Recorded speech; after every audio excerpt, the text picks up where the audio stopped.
సహదేవి మొక్కను అందరూ చూసే ఉంటారు. ఈ మొక్కను చూస్తే ఈజీగా గుర్తుపడతారు. పూర్వం సహదేవి మొక్క వేరును అరగదీసి తిలకంలా ధరించేవారు.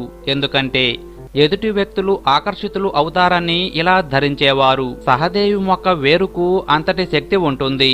అదేవిధంగా ఈ మొక్క సమూలాన్ని మండించి భస్మంలా చేసుకొని నుదిటికి ధరిస్తారు.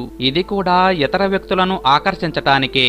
ఇలా నుదిటిన ధరించిన వారి మాటలు ఎదుటివారు వింటారని నమ్మకం. అదేవిధంగా ఈ చెట్టు వేరుతో నిత్యం దంతాలు తోమితే వారికి అద్భుతమైన వాక్శక్తి పెరుగుతుంది. ఇలా ఈ చెట్టు వేరుతో దంతాలు తోమేవారి మాటలు శాసనంగా ఎవరైనా చేస్తారు అనే ఒక నమ్మకం ఉంది. అంతేకాదు ఇలా ఈ మొక్క వేరుతో దంతాలు తోమితే దంతాలలో పటుత్వం కూడా పెరుగుతుంది.